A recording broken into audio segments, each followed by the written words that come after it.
कि बहुजन समाज पार्टी ब्राह्मणवाद जो आइडियोलॉजी है, मिसलीड करने वाली जो आइडियोलॉजी है, जो पाखंड को बढ़ावा देने वाली आइडियोलॉजी, जो असमानता को बढ़ावा देने वाली आइडियोलॉजी है, उसके खिलाफ में बहुजन समाज पार्टी का जन्म हुआ है। बहुजन समाज पार्टी ब्राह्मणों के खिलाफ कभी नहीं थी, आज भी नहीं है।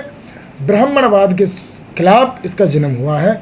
तो निश्चित ही ब्राह्मणवाद और ब्राह्मण, इनको एक नज़रिए से देखने में मैं समझता हूँ हमको बचना चाहिए। ब्राह्मण कुल में जन्मा व्यक्ति, दलित कुल में जन्मा व्यक्ति या कहीं अन्य जगह जन्मा व्यक्ति में कई तरह की समानताएं हो सकती हैं और कई तरह की असमानताएं हो सकती हैं। एक ब्राह्मण बहुत अच्छा सामाजिक न्याय का पक्षधर व्यक्ति हो सकता है, वहीं दलित समाज में पैदा होने वाले व्यक्ति भी आरक्षण, सामाजिक न्याय, आर्थिक मुक्ति की राह में रोड़ा अटकाने वाला भी हो सकता है। ये आप देख भी चुके हो, जो यशवीर सिंह अनुसूचित जाति से आते थे, उन्होंने संसद में प्रमोशन में आरक्षण का बिल फाड़ने का काम किया था, और वो तो सांसद भी थे। और सांसद भी एक ऐसी पार्टी से थे जो तथाकथित बहुजनों की पार्टी कुछ दिन तक कहलाई गई, अभी समाजवादी पार्टी के वो सांसद थे। तो हमको ये समझना पड़ेगा कि किसी की जाति और धर्म से हम उस व्यक्ति के चरित्र का मूल्यांकन नहीं कर सकते। जैसा सर इस चुनाव में देखने को मिला कि हाथी नहीं गणेश है, बहन जी ने त्रिशूल भी उठाया हाथ में। नहीं तो आप ये बताइए, आज 14 अप्रैल के आसपास आपने सभी प्रमुख पार्टियों को देखा होगा, और खासकर बीजेपी को, कि वो बाबा साहब डॉक्टर अम्बेडकर का छाती पीट पीट के तो तस्वीर लगवा रहे हैं। आम आदमी पार्टी उनकी तस्वीर लगवा रही है, तो क्या वो अम्बेडकरवादी हो जाएंगे? आम आदमी पार्टी जिसका जन्म ही रिजर्वेशन जैसे मुद्दों के खिलाफ हुआ है, और वो आज सबसे पहले गवर्नमेंट फ्रेम होते ही वो कह रहे हैं कि डॉक्टर अम्बेडकर की तस्वीर लगेगी, तो क्या डॉक्टर अम्बेडकर की तस्वीर लगने से अम्बेडकरवाद फैल गया?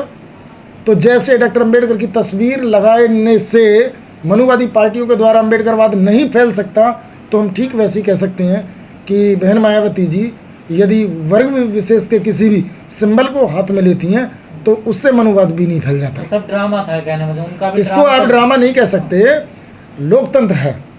लोकतंत्र की खूबसूरती यही है कि जो राजनीतिक दल हैं, राजनीतिक नेता हैं, राजनीतिक नेता राजनीति में सर्व समाज को साधने के लिए उनके प्रतीकों के नज़दीक जाते हैं। एक हो गए प्रतीक और एक हो गई आइडियोलॉजी।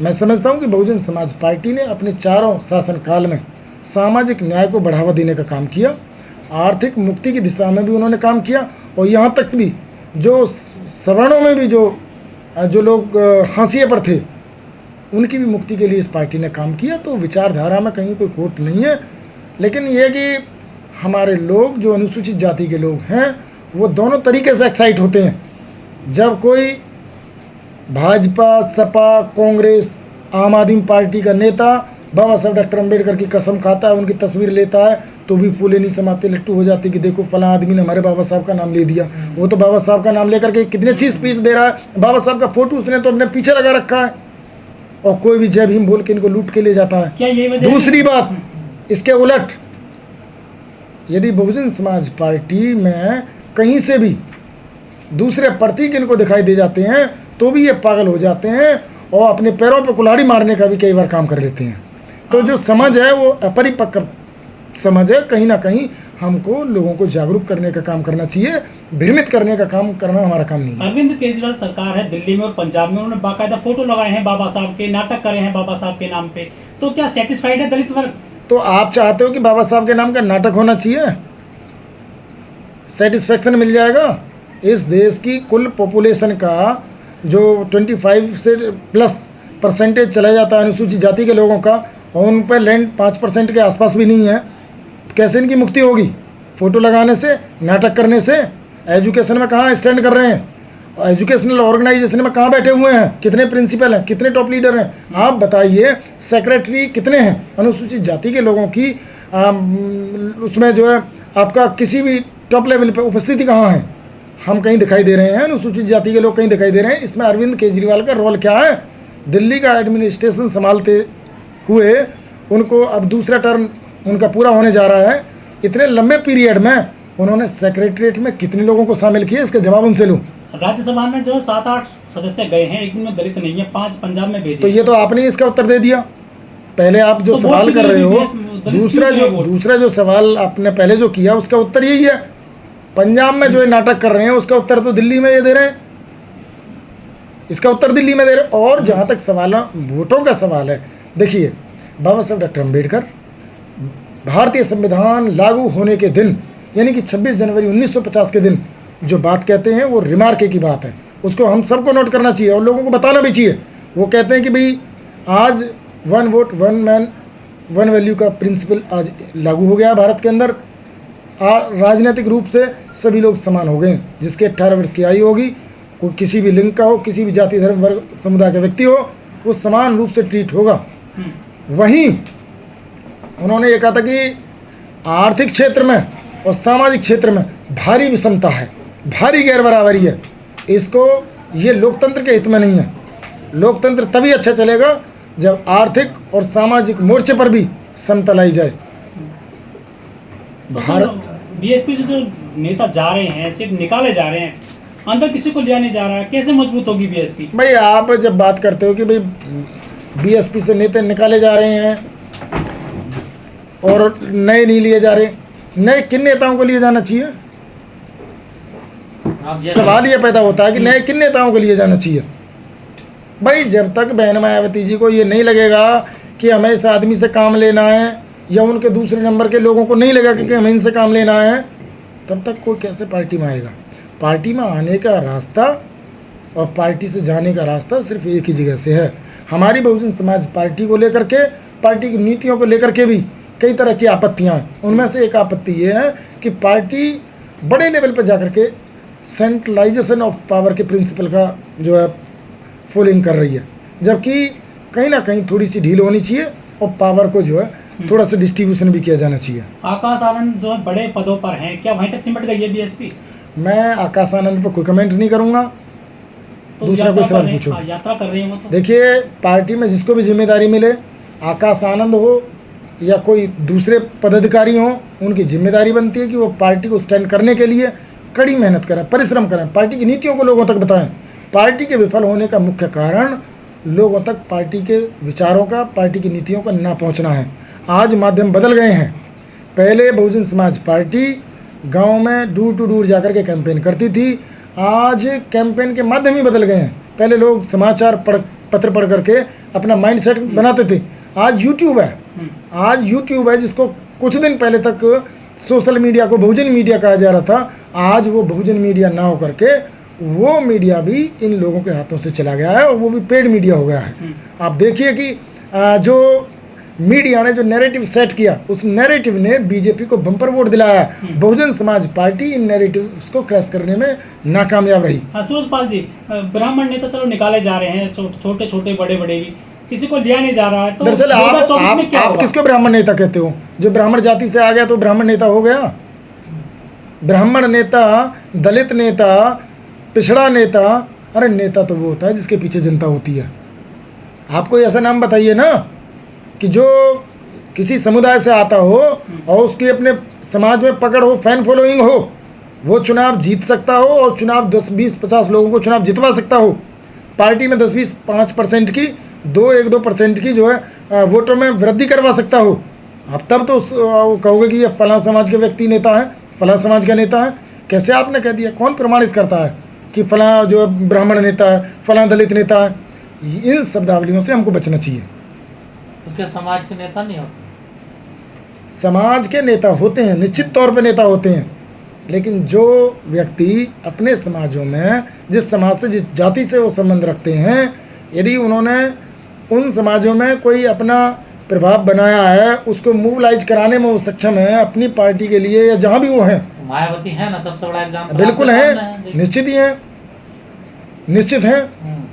लेकिन आप जिन लोगों को बोल रहे हो कि भाई वो फला जाति का नेता, जाति का नेता होने से तात्पर्य है कि क्या वो उस जाति को मोबिलाइज करा पा रहा है? आप बताइए, कोई भी ब्राह्मण नेता, न केवल बहुजन समाज पार्टी में बल्कि कांग्रेस में ब्राह्मण नेता है, समाजवादी पार्टी में भी है, तो क्या वो ब्राह्मण समाज को भारतीय जनता पार्टी से विमुख कर पा रहे हैं आज की डेट में? आप कहीं भी किसी भी स्टेट का उदाहरण ले लीजिए, और उत्तर प्रदेश में आप देख ही रहे हो। तो टॉप लेवल से जो बैटिंग होनी चाहिए उस बैटिंग पर आप चर्चा करो। सर नकुल दुबे जब पार्टी से निकले तो उन्होंने कहा मैं मुक्त हो गया, तो क्या किसी दबाव में काम कर रहे थे वो पार्टी के अंदर? ये तो आपको नकुल दुबे से पूछना पड़ेगा। कुछ लोग कह रहे हैं कि सतीश मिश्रा की बारी है। लोगों के पास फैक्स आ गया होगा, बहन जी ने मैसेज डाल दिया होगा उनको। तो ये लोग तो डिमांड कर रहे थे कि ब्राह्मण को बाहर अभी तो डिमांड, अभी आप कह रहे हो कि पार्टी से लोग निकाले जा रहे हैं, लिए नहीं जा रहे। अभी आप कह रहे हो कि फला नेताओं को निकालने की बात हो रही है। तो भाई किसको निकाला जाएगा, किसको लिया जाएगा, ये टॉप लीडरशिप का जुरिडिक्शन है। इसमें हम कैसे कमेंट कर सकते हैं? क्या हमने जो है ये भविष्य देख लिया है कि भाई उसको निकाला जाए, उसको नहीं निकाला जाएगा? जो काम सही करेगा उसको रखा जाना चाहिए, और अगर पार्टी से बाहर है तो उसको लिया भी जाना चाहिए, समय रहते लिया जाना चाहिए। बीएसपी में कोई भी परमानेंट नहीं है, कोई भी अगर अपने आप को समझे। दुनिया में ही कहीं कोई परमानेंट ना है, मेरी और आपकी भी कोई पता नहीं है हम कब तक हैं कब तक नहीं है। किसी भी पार्टी में कोई परमानेंट नहीं है। कहाँ परमानेंट है कोई बताओ? किसी पार्टी का आप नाम लो, मैं नाम बताता हूँ आपको। सूरजपाल जी, बीएसपी से जो ब्राह्मण नेता है उनको निकाला जा रहा है। भाई इसका जवाब तो बहुजन समाज पार्टी के जो जिम्मेदार लोग हैं वो ज़्यादा बेहतर तरीके से दे सकते हैं।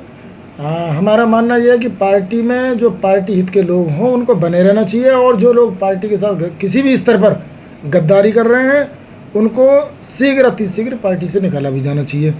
तो ये पार्टी का इंटरनल एडमिनिस्ट्रेटिव डिसीजन है, वो पार्टी लीडर जो कर रहे हैं वो पार्टी के हित में कर रहे हैं। अच्छा, नकुल जो दुबे निकाले गए हैं, क्या ये गद्दारी कर रहे थे बीएसपी में? भाई ये तो मैं और आप हम कैसे तय कर सकते हैं कि वो पार्टी के लिए क्या कर रहे थे? पार्टी को कहीं से भी किन्हीं भी सूत्रों से जो भी जानकारी मिली होगी उसके हिसाब से उन्होंने फैसला लिया है। तो ये तो जिन्होंने ये फैसला लिया है बहन मायावती जी, वो ज़्यादा बेहतर बता सकती हैं। जो ब्राह्मण सम्मेलन हुए थे उत्तर प्रदेश में करीब 75 जिलों में, ये जो है सबसे आगे थे उस सम्मेलनों में और पार्टी के लिए बढ़िया काम कर रहे थे। देखिए जो सम्मेलन है, आज उन सम्मेलनों की वास्तविकता चुनावों के बाद सबके सामने आ चुकी है। सम्मेलन किस तरीके से हुए, सम्मेलनों में मंच पे जरूर ब्राह्मण नेता थे, परंतु जनता में उनकी तादाद उतनी नहीं थी जितनी बहन जी को रिपोर्टिंग की गई। तो कहीं ना कहीं इसका भी बहन जी का माइंड में असर है। अगला नंबर किसका है इनके बाद में? जो पार्टी के हित में काम करेगा वो पार्टी में बना रहेगा, निश्चित ही। आज परिणामों की ज़रूरत है, वो कोई भी हैं। किसका नंबर होगा भविष्य तो भविष्य वक्ता बताएंगे।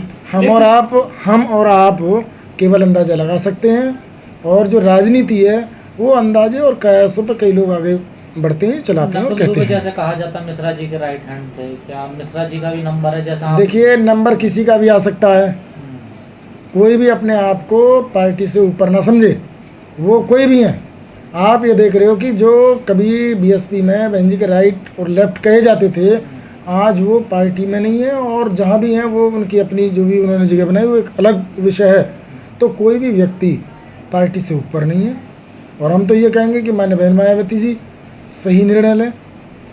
सही निर्णय लेंगी तो पार्टी का भला होगा, पार्टी का भला होगा, पार्टी आगे बढ़ेगी। तो जो लड़ाई मान्यवर साहब कांसीराम जी ने शुरू की, उस लड़ाई को संबल मिलेगी, ताकत मिलेगी, और वो लड़ाई जो है आर्थिक मुक्ति और सामाजिक जो न्याय की लड़ाई है, वो लड़ाई आज कमज़ोर पड़ी है। बीएसपी के कमज़ोर होने से सामाजिक मुक्ति और आर्थिक मुक्ति और सामाजिक न्याय की जो लड़ाई है वो निश्चित ही कमज़ोर पड़ी है। इसको मजबूत होना चाहिए, पार्टी मजबूत होगी तो ये लड़ाई मजबूत होगी। सर, जैसे कहा जा रहा था कि ब्राह्मणवाद ज़्यादा हावी हो गया पार्टी में, चुनाव हारने के बाद तमाम तरह के आरोप लगाए लोगों ने, तो क्या बहन जी वही बहुजन के रास्ते पर आ रही हैं, धीरे धीरे ब्राह्मण नेताओं को किनारा कर रही हैं? अब मिश्रा जी भी इतने नजर नहीं आते बहन जी के साथ एक्टिव। पार्टी में ब्राह्मण भी हैं, क्षत्रिय भी हैं, वैश्य भी हैं, शूद्र भी हैं, दलित भी हैं, मुस्लिम भी हैं, हर वर्ग से कोई ना कोई व्यक्ति है। अब देखना ये है कि पार्टी में किसकी क्या भूमिका होती है।